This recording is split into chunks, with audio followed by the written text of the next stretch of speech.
Iran Israel পাল্টাপাল্টি হামলা অব্যাহত। তেল আবিব হাইফায় ক্ষেপণাস্ত্র হামলা তেহরানের। মধ্যপ্রাচ্যের মার্কিন স্থাপনাতেও আঘাত। যুদ্ধে বিপুল অর্থ খরচে নেতানিয়াহুর উদ্বেগ। হরমুজ প্রণালীতে 16টি মাইন পাতা নৌযান ধ্বংসের দাবি ট্রাম্পের। আবারও ঊর্ধ্বমুখী জ্বালানির দাম, সংকট মোকাবিলায় মজুদ তেল ছাড়ার প্রস্তাব আইইএর। আঞ্চলিক উত্তেজনার সুযোগ নিয়ে গাজায় ইসরায়েলি বাহিনীর হামলা জোরদার। সুড়ঙ্গে লুকিয়ে থাকা হামাসের 3 সদস্যকে হত্যা। সীমান্ত বন্ধ করে দেয়ায় তীব্র জ্বালানির সংকট। তেল আবিব, হাইফা ও জেরুজালেম লক্ষ্য করে ক্ষেপণাস্ত্র হামলা চালিয়েছে ইরান। মধ্যপ্রাচ্যের মার্কিন স্থাপনাতেও চালানো হয় হামলা। এতে হাইপারসনিক সহ 3 ধরনের ক্ষেপণাস্ত্র ব্যবহারের দাবি করেছে তেহরান। হামলায় বাহরাইনে 1 নারী নিহত এবং 8 জন আহত হয়েছেন। অন্যদিকে ইরানের 400 লক্ষ্য বস্তুতে হামলার দাবি করেছে ইসরায়েল।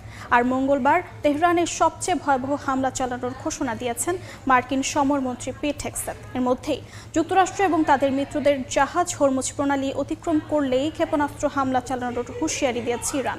প্রণালীতে মাইন বসানো শুরু করেছে তেহরান। প্রেসিডেন্ট ট্রাম্পের পর ইরানি প্রেসিডেন্ট মাসুদ পেজেশকিয়ানের সঙ্গে টেলিফোনে কথা বলেছেন রুশ প্রেসিডেন্ট ভ্লাদিমির পুতিন। এদিকে ইরানের বিরুদ্ধে যুদ্ধে বিপুল অস্ত্র খরচ হচ্ছে বলে উদ্বেগ জানিয়েছেন ইসরায়েলের প্রধানমন্ত্রী বেনিয়ামিন নেতানিয়াহু। যুদ্ধের 11 দিন পার হলেও থামছে না ইরান ও যুক্তরাষ্ট্র ইসরায়েলের মধ্যকার সামরিক উত্তেজনা। পাল্টাপাল্টি হামলায় উত্তপ্ত মধ্যপ্রাচ্যের যুদ্ধের ময়দান। স্থানীয় সময় মঙ্গলবার ইসরায়েলের রাজধানী তেল আবিবে মিসাইল হামলা চালিয়েছে ইরান। এ সময় সমগ্র অঞ্চল জুড়ে বেজে ওঠে সতর্কতামূলক সাইরেন। একই দিনে কাতারে 5টি ব্যালিস্টিক মিসাইল নিক্ষেপ করেছে তেহরান। সেই সঙ্গে বাহরাইনের একটি আবাসিক ভবনে ইরানের ড্রোনের আঘাতে বেশ কয়েকজন হতাহত হয়েছেন। ইরাকের বাগদাদে অবস্থিত মার্কিন দূতাবাসেও ড্রোন হামলা চালিয়েছে ইরানের বিভিন্ন অঞ্চলে ইসরায়েলি হামলা অব্যাহত ছিল। ইরানের কোদস প্রদেশে ভয়াবহ ক্ষেপণাস্ত্র হামলা চালিয়েছে ইসরায়েল। কুমে অবস্থিত গোয়েন্দা মহাপরিচালক কার্যালয়ের ভবনেও হামলা চালানো হয়েছে। ইরানের কারমান বিমানবন্দরেও হামলা চালিয়েছে তেল আবিব। ইরানের 400 লক্ষ্য বস্তুতে হামলার দাবি করেছেন ইসরায়েলের সেনাবাহিনীর মুখপাত্র। অন্যদিকে ইরানের বিরুদ্ধে যুদ্ধ করতে হিমশিম খাওয়া নেতানিয়াহু ইসরায়েলের প্রতিরক্ষা বাজেট বাড়ানোর ঘোষণা দিয়েছেন। এ যুদ্ধ চালিয়ে যেতে অনেক অর্থ খরচ হচ্ছে, আর এ যুদ্ধকালীন পরিস্থিতিতে প্রতিরক্ষা বাজেট এবং যুদ্ধ প্রচেষ্টাকে সাহায্য করার জন্য আমাদের একটি বিশেষ বাজেট নির্ধারণ করতে হবে। এদিকে হরমুজ প্রণালী দিয়ে যুক্তরাষ্ট্র এবং তাদের মিত্রদের জাহাজ অতিক্রম করলে ধ্বংস করা হবে বলে হুঁশিয়ারি দিয়েছে আইআরজিসির নৌবাহিনী। এই প্রণালীতে এরই মধ্যে মাইন বসানো শুরু করেছে ইরান। মার্কিন 2 গোয়েন্দা কর্মকর্তা গণমাধ্যম সিএনএনকে জানিয়েছেন, গত কয়েকদিনে এই পথে ইরান হাজার খানেক মাইন স্থাপন করতে পারে। মার্কিন গোয়েন্দারা উদ্বেগ জানান যে তেহরান চাইলেই হরমুজ প্রণালীতে হাজার হাজার মাইন স্থাপন করতে পারবে। হরমুজ প্রণালীতে মাইন না বসাতে ইরানকে হুঁশিয়ারি দিয়েছেন মার্কিন প্রেসিডেন্ট ডোনাল্ড ট্রাম্প। ট্রুথ সোশ্যালে তিনি জানান, এই মাইন না সরালে তেহরানের পরিণতি ভয়াবহ হবে। একই সঙ্গে 10টি নিষ্ক্রিয় মাইন বসানো নৌকা ধ্বংসের দাবি করেছেন তিনি। মার্কিন সমরমন্ত্রী পিট হেগসেথ যুক্তরাষ্ট্রের স্থানীয় সময় মঙ্গলবার ইরানে এ যাবৎকালের সবচেয়ে ভয়াবহ সামরিক হামলার হুঁশিয়ারি দিয়েছেন। ইরানের পাশে কেউ নেই এবং তারা একতরফাভাবে হেরে যাচ্ছে। অপারেশন এপিক ফিউরির 10ম দিনে আমরা একাগ্রতার সঙ্গে আমাদের লক্ষ্যের দিকে এগোচ্ছি। লক্ষ্যগুলো সহজ এবং নির্ভুলতার সঙ্গে আমরা তা বাস্তবায়ন করছি। এদিকে ইরানকে মোকাবেলায় ভূমধ্যসাগরে বিশেষ রণতরী মোতায়েন করেছে যুক্তরাজ্য। এছাড়া মধ্যপ্রাচ্যের সাইপ্রাসে ওয়াইল্ড ক্যাট নামের বিশেষ হেলিকপ্টারও মোতায়েন করেছে স্টারমার প্রশাসন। একই দিনে যুক্তরাজ্যের গ্লুচেস্টারশায়ারের রয়্যাল এয়ারফোর্সের ফেয়ারফোর্ড ঘাঁটিতে আরও 3টি মার্কিন B-1 বোমারু বিমান অবতরণ করেছে। ইরানের পাশাপাশি হিজবুল্লাহকে নির্মূলের নামে লেবাননে ভয়াবহ হামলা চালিয়েছে ইসরায়েল। টায়ার শহর, কাবরিক্ষা, দেইর সিরিয়ান, তাইবে সহ বিভিন্ন স্থানে বিমান হামলা চালিয়েছে তেল আবিব। ক্রমবর্ধমান সংঘাতে লেবাননে নিহতের সংখ্যা বেড়ে 570 জনে পৌঁছেছে। অন্যদিকে গ্যালিলি সাগরের পশ্চিমে অবস্থিত একটি সামরিক ঘাঁটিতে ড্রোন হামলা চালিয়েছে। সম্ভাব্য পূর্ণাঙ্গ আগ্রাসনের আশঙ্কায় আবার গেরিলা কৌশলে ফিরছে হিজবুল্লাহ বলে জানিয়েছে বার্তা সংস্থা রয়টার্স। এ যেন এক উত্তপ্ত অগ্নিগর্ভ। ইসরায়েল ও ইরান সমর্থিত সশস্ত্র গোষ্ঠী হিজবুল্লাহর সংঘাত 12 দিনে পৌঁছাতেই বৈরুতের দক্ষিণ উপশহরের আকাশে একের পর এক বিস্ফোরণ দেখা গেছে। লেবাননের দক্ষিণাঞ্চলের টায়ার শহর, কাবরিক্ষা, দেইর সিরিয়ান, তাইবেহ সহ একাধিক এলাকায় আঘাত হানে ইসরায়েলি যুদ্ধবিমান। বৈরুতের দক্ষিণ উপশহর দাহিয়েতেও হামলার আগে বাসিন্দাদের এলাকা ছাড়ার নির্দেশ দেওয়া হয়। ইসরায়েলের দাবি, তারা হিজবুল্লাহর অবকাঠামো ও সদর দফতর লক্ষ্য করে হামলা চালাচ্ছে। অন্যদিকে হিজবুল্লাহ দাবি করেছে তাদের যোদ্ধারা মাটিতে ইসরায়েলি বাহিনীর সঙ্গে সম্মুখ যুদ্ধে জড়িয়েছে। একই দিনে তারা গ্যালিলি সাগরের পশ্চিমে অবস্থিত একটি ইসরায়েলি সামরিক ঘাঁটিতে ড্রোন হামলা চালিয়েছে। গোষ্ঠীটি এক বিবৃতিতে জানিয়েছে তারা স্যামসন বেস নামক একটি স্থাপনাকে লক্ষ্য করে ড্রোন হামলা পরিচালনা করেছে। লেবাননের সশস্ত্র গোষ্ঠী হিজবুল্লাহ ইসরায়েলের সঙ্গে আগের যুদ্ধের অভিজ্ঞতাকে কাজে লাগিয়ে নতুন করে প্রস্তুতি নিচ্ছে। বার্তা সংস্থা রয়টার্সের তথ্য মতে সম্ভাব্য বড় ধরনের ইসরায়েলি হামলার আশঙ্কায় দক্ষিণ লেবাননের ছোট ছোট ইউনিটে বিভক্ত হয়ে কার্যক্রম চালাচ্ছে তাদের যোদ্ধারা। লেবাননের সরকারি তথ্য অনুযায়ী নতুন সংঘাত শুরু হওয়ার পর থেকে দেশটিতে ৫ শতাধিক নাগরিক নিহত হয়েছেন, আহত হয়েছেন হাজার হাজার মানুষ। জাতিসংঘ জানিয়েছে সহিংসতা বাড়ায় এক সপ্তাহের মধ্যে প্রায় ৭ লাখ মানুষ নিজেদের ঘরবাড়ি ছেড়ে পালিয়ে যেতে বাধ্য হয়েছে। লেবানন সরকার যুক্তরাষ্ট্রের মধ্যস্থতায় ইসরায়েলের সঙ্গে সরাসরি আলোচনার প্রস্তাব দিলেও ওয়াশিংটন ও তেল আবিব এতে তেমন আগ্রহ দেখায়নি। এদিকে ইউরোপীয় ইউনিয়ন উভয় পক্ষকে সংঘাত বন্ধ করে আগের যুদ্ধবিরতিতে ফিরে যাওয়ার আহ্বান জানিয়েছে। একই সঙ্গে লেবাননে ইসরায়েলি হামলার নিন্দা জানিয়েছে পাকিস্তান ও ফ্রান্স। যুক্তরাষ্ট্র দক্ষিণ কোরিয়াকে ভয়াবহ পরিণতির হুঁশিয়ারি দিয়েছে। উত্তর কোরিয়া সিউল ওয়াশিংটনের বার্ষিক যৌথ সামরিক মহড়া শুরু করায় এই সতর্কবার্তা দিয়েছেন কিম জং উনের বোন কিম ইয়ো জং।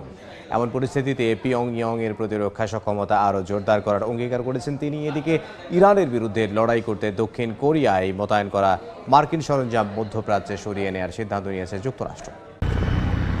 ইরানের সঙ্গে চলমান উত্তেজনার মধ্যে যুক্তরাষ্ট্র ও দক্ষিণ কোরিয়া বার্ষিক বসন্তকালীন যৌথ সামরিক মহড়া ফ্রিডম শিল্ড শুরু করেছে। ১১ দিন ব্যাপী এই মহড়ায় প্রায় ১৮,০০০ সেনা সদস্য অংশ নেবেন বলে ধারণা করা হচ্ছে। গেল বছর মাঠ পর্যায়ে ৫১টি মহড়া পরিচালিত হলেও মিত্র এই দুই দেশ এবার ২২টি মহড়া পরিচালনা করবে। সিউল ওয়াশিংটনের এমন উদ্যোগের কড়া সমালোচনা করেছেন উত্তর কোরিয়ার সর্বোচ্চ নেতার বোন কিম ইয়ো জং। বলেন এই বৃহৎ পরিসরের সামরিক মহড়া কোরীয় উপদ্বীপকে আরো অস্থিতিশীল করে তুলতে পারে। এর জবাবে উত্তর কোরিয়ার প্রতিরক্ষা সক্ষমতা আরো জোরদার করার অঙ্গীকার করেছেন তিনি। একই সঙ্গে যুক্তরাষ্ট্র ও দক্ষিণ কোরিয়াকে হুঁশিয়ারি দিয়ে ইউজং বলেন উত্তর কোরিয়ার নিরাপত্তাকে চ্যালেঞ্জ করা হলে পরিস্থিতি হবে ভয়াবহ। ইরান যুক্তরাষ্ট্রের যুদ্ধের প্রেক্ষাপটে দক্ষিণ কোরিয়ায় মোতায়েন করা মার্কিন সরঞ্জাম মধ্যপ্রাচ্যে সরিয়ে নেওয়া হচ্ছে। সিউলের বিরোধিতা সত্ত্বেও প্যাট্রিয়ট মিসাইল ও গোলন্দাজ বাহিনী সরিয়ে নেওয়ার এই প্রক্রিয়ায় নিজেদের অক্ষমতা প্রকাশ করেছেন প্রেসিডেন্ট লি জে মিয়ং। স্থানীয় সময় মঙ্গলবার মন্ত্রিসভার বৈঠকে প্রেসিডেন্ট লি বলেন সম্প্রতি দক্ষিণ কোরিয়ায় অবস্থানরত মার্কিন বাহিনী কর্তৃক আকাশ প্রতিরক্ষা ব্যবস্থা থার্ডের মতো কিছু অস্ত্র দেশের বাইরে পাঠানোর বিষয়ে বিতর্ক সৃষ্টি হয়েছে। প্রেসিডেন্ট লি জানান মার্কিন প্রশাসনের এই সিদ্ধান্তের বিরুদ্ধে সিউল তাদের জোরালো বিরোধিতা জানিয়েছে। তবে বাস্তবতা হলো ওয়াশিংটনের এই পদক্ষেপ পরিবর্তনের জন্য চাপ দেওয়ার মতো অবস্থানে তার সরকার নেই। প্রেসিডেন্ট লি আরও বলেন কিছু সমরাস্ত্র সরিয়ে নেওয়া হলেও তা উত্তর কোরিয়ার বিরুদ্ধে বর্তমান প্রতিরোধ কৌশলে কোনো নেতিবাচক প্রভাব ফেলবে না। গাজার দক্ষিণাঞ্চলীয় রাফা অঞ্চলে সুড়ঙ্গে লুকিয়ে থাকা হামাসের ৩ সদস্যকে হত্যা করেছে ইসরায়েলের সেনাবাহিনী। ইসরায়েলের বিরুদ্ধে আঞ্চলিক উত্তেজনার সুযোগ নিয়ে গাজায় হামলা আরও জোরদার করার অভিযোগ এনেছে হামাস। এর মধ্যে সীমান্ত ক্রসিংয়ে কড়াকড়ি আর জ্বালানির সংকটে ব্যাহত হচ্ছে উপত্যকাটির মানবিক সহায়তা কার্যক্রম। গাজার নারীদের বেঁচে থাকা ও নিরাপদে সন্তান জন্ম দেওয়ার ন্যূনতম পরিবেশও নষ্ট করে দিয়েছে ইসরায়েল বলে অভিযোগ করেছে অ্যামনেস্টি ইন্টারন্যাশনাল। ইরানে হামলার আড়ালে গাজায় আরও তীব্র হচ্ছে ইসরায়েলের আগ্রাসন। সীমান্ত বন্ধ থাকায় উপত্যকাটিতে কার্যত ভেঙে পড়েছে স্বাস্থ্য ব্যবস্থা। এতে সবচেয়ে বেশি ক্ষতিগ্রস্ত হচ্ছেন গর্ভবতী নারী, ক্যান্সার রোগীসহ গুরুতর অসুস্থরা। জাতিসংঘের মানবাধিকার সংস্থা OCHA জানায় প্রতিদিন গাজায় প্রায় 180 জন নারী সন্তান জন্ম দিচ্ছেন। কিন্তু হাসপাতালের শয্যা সংকট ও চিকিৎসা সরঞ্জামের ঘাটতির কারণে বড় ধরনের অস্ত্রোপচারের পরও অনেক নারীকে কয়েক ঘন্টার মধ্যেই ছাড়পত্র দেওয়া হচ্ছে, যা জটিলতা ও সংক্রমণের ঝুঁকি বাড়াচ্ছে। আন্তর্জাতিক মানবাধিকার সংস্থা অ্যামনেস্টি ইন্টারন্যাশনাল দাবি করেছে গাজায় ইসরায়েলি অভিযানের ফলে নারীদের জন্য বেঁচে থাকা ও নিরাপদে সন্তান জন্ম দেওয়ার পরিবেশ প্রায় ধ্বংস হয়ে গেছে। সংস্থাটির মতে স্বাস্থ্যসেবা, নিরাপত্তা ও মর্যাদার অধিকার ধীরে ধীরে ক্ষয় করে দেয়া কেবল যুদ্ধের পার্শ্ব প্রতিক্রিয়া নয়, বরং নারীদের লক্ষ্য করে চালানো এক ধরনের পরিকল্পিত যুদ্ধ কৌশল। গাজার সীমান্ত ক্রসিংয়ে ইসরায়েলি বিধিনিষেধের কারণে মানবিক সহায়তা কার্যক্রম মারাত্মকভাবে ব্যাহত হচ্ছে। প্রয়োজনের তুলনায় অনেক কম জ্বালানি প্রবেশ করায় স্বাস্থ্যসেবা, বর্জ্য অপসারণ ও আশ্রয় কেন্দ্র পরিচালনায় বড় সংকট তৈরি হয়েছে। ত্রাণকর্মীদের মতে জ্বালানি ও নির্মাণ সামগ্রীর ঘাটতির কারণে ক্ষতিগ্রস্ত অবকাঠামো পুনর্গঠনও প্রায় থমকে গেছে। এদিকে ফিলিস্তিনের স্বাধীনতাকামী সংগঠন হামাস অভিযোগ করেছে, আঞ্চলিক উত্তেজনার সুযোগ নিয়ে গাজায় বেসামরিকদের উপর হামলা বাড়িয়েছে ইসরায়েলি বাহিনী। তাদের দাবি, বাস্তুচ্যুত মানুষের তাঁবু লক্ষ্য করে হামলায় সাংবাদিক সহ কয়েকজন নিহত হয়েছেন। অবরোধ বজায় রেখে এবং সীমান্ত ক্রসিং বন্ধ রেখে আন্তর্জাতিক মানবাধিকার আইন লঙ্ঘন করছে ইসরায়েল। এদিকে রাফা অঞ্চলে সুড়ঙ্গে অবস্থান নেওয়া কয়েকজন হামাস সদস্যকে হত্যা করেছে ইসরায়েলি সেনাবাহিনী আইডিএফ। মধ্যপ্রাচ্যে যুদ্ধ শুধু নিরাপত্তা সংকটই নয়, তৈরি করছে বৈশ্বিক জ্বালানি অস্থিরতাও। পারস্য উপসাগরে তেল সরবরাহ ব্যাহত হওয়ায় বেড়েছে দাম। এই পরিস্থিতিতে বড় ক্ষতির মুখে পড়ছে উপসাগরীয় উৎপাদকরা। তবে বিশ্লেষকদের মতে এই সংকট রাশিয়ার জন্য এনে দিতে পারে অপ্রত্যাশিত অর্থনৈতিক সুবিধা। এরই মধ্যে জ্বালানি তেলের বিকল্প হিসেবে রাশিয়ার দ্বারস্থ হচ্ছেন অনেক দেশের নেতাকর্মীরা।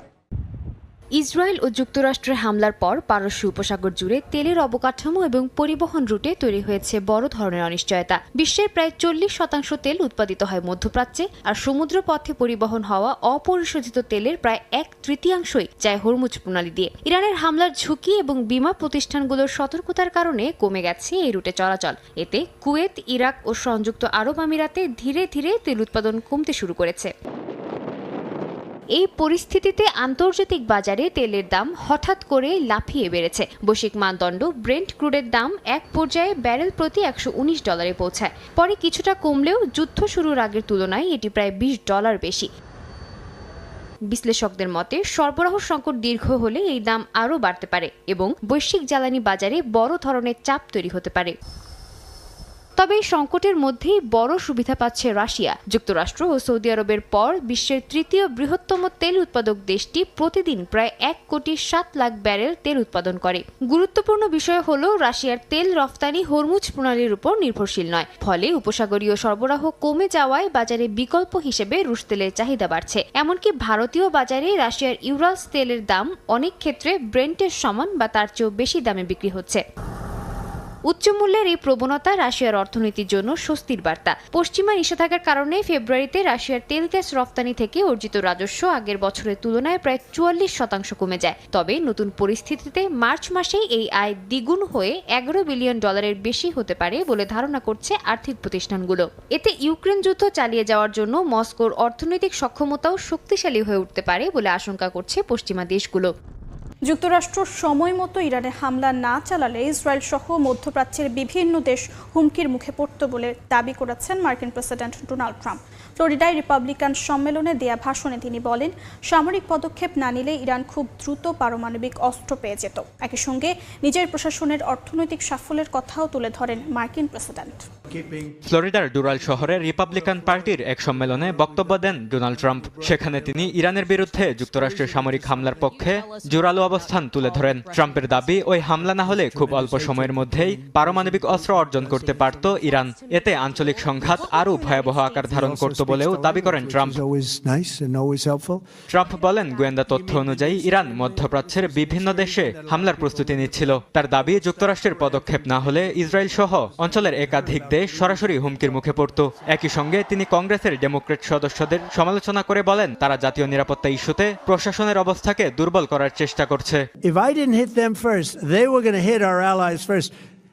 I believe, upon information and belief, but I believe that he was going to,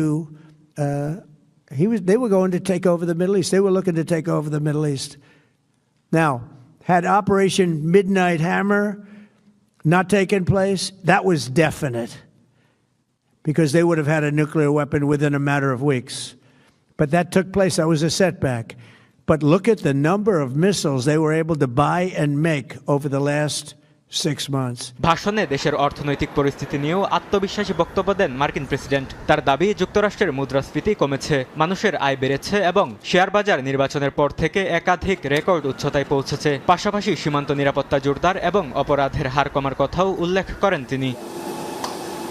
তবে ট্রাম্পের এসব বক্তব্য নিয়ে সমালোচনাও রয়েছে মার্কিন রাজনৈতিক মহলে। বিশ্লেষকদের মতে ইরান ইস্যুতে সামরিক পদক্ষেপ ও অভ্যন্তরীণ রাজনৈতিক দ্বন্দ্ব দুটি এখন বড় বিতর্কের বিষয় হয়ে উঠেছে যুক্তরাষ্ট্রের রাজনীতিতে। বিশ্ববাজারে জ্বালানি সরবরাহ সংকট মোকাবিলায় রেকর্ড পরিমাণ মজুদ তেল ছাড়ার প্রস্তাব দিয়েছে আন্তর্জাতিক জ্বালানি সংস্থা IEA। সংবাদ মাধ্যম ওয়াল স্ট্রিট জার্নালের এমন খবরের পর বুধবার আবারও ঊর্ধ্বমুখী হয়েছে জ্বালানি তেলের দাম। মধ্যপ্রাচ্য সংঘাতে সৃষ্ট সরবরাহ সংকট মোকাবেলায় ইতিহাসে সবচেয়ে বেশি মজুদ তেল বাজারে ছাড়ার প্রস্তাব দিয়েছে আন্তর্জাতিক জ্বালানি সংস্থা আইইএ। সংবাদ মাধ্যম ওয়াল স্ট্রিট জার্নালে এমন খবর প্রকাশের পর বুধবার আবারও ঊর্ধ্বমুখী হয় অপরিশোধিত জ্বালানি তেলের দাম। এদিন সকালে ব্রেন্ট ক্রুডের দাম 0.13% বেড়ে ব্যারেল প্রতি $87.91 দাঁড়িয়েছে। আর ওয়েস্ট টেক্সাস ইন্টারমিডিয়েট WTI এর দাম 0.08% বেড়ে ব্যারেল প্রতি $83.52 দাঁড়ায়। অবশ্য মঙ্গলবার অপরিশোধিত তেলের দর 11% বেশি পড়ে যায়। এর আগে সোমবার প্রতি ব্যারেল ঠেকেছিল $119, যা 2022 সালের জুনের পর সর্বোচ্চ। মধ্যপ্রাচ্যের অস্থিরতায় এবার বড় ধরনের জ্বালানি সংকটের মুখে পড়েছে থাইল্যান্ড। ইরান ও ইসরায়েলের পাল্টাপাল্টি হামলার জেরে কৌশলগত গুরুত্বপূর্ণ হরমুজ প্রণালী বন্ধ হয়ে যাওয়ায় বিপাকে পড়েছে দক্ষিণ পূর্ব এশিয়ার এই দেশটি। থাইল্যান্ডের মোট অপরিশোধিত তেলের অর্ধেক এবং এলএনজির 30% সরবরাহ হতো এই পথ দিয়ে। পরিস্থিতি মোকাবেলায় 1 সপ্তাহের মধ্যে বিকল্প জ্বালানি উৎস খুঁজে বের করতে মন্ত্রণালয়কে আলটিমেটাম দিয়েছে থাই সরকার। একই সাথে কয়লাভিত্তিক বিদ্যুৎ কেন্দ্রগুলোকে পূর্ণ ক্ষমতায় চালানোর নির্দেশ দেওয়া হয়েছে।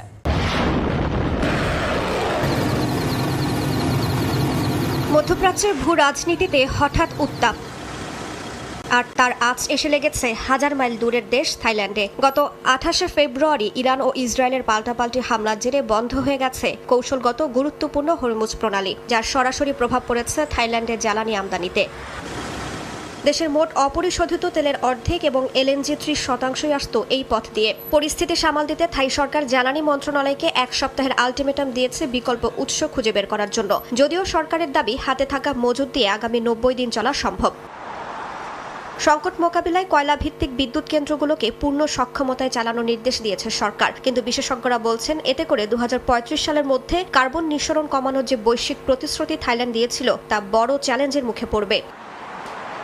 বিকল্প হিসেবে মালয়েশিয়া ও যুক্তরাষ্ট্রের দিকে হাত বাড়িয়েছে ব্যাংকক। তবে যুক্তরাষ্ট্র থেকে আনা এলএনজি হবে তুলনামূলক ব্যয়বহুল, যার বোঝা শেষ পর্যন্ত বইতে হবে সাধারণ গ্রাহকদের। বাড়বে জীবনযাত্রার ব্যয়।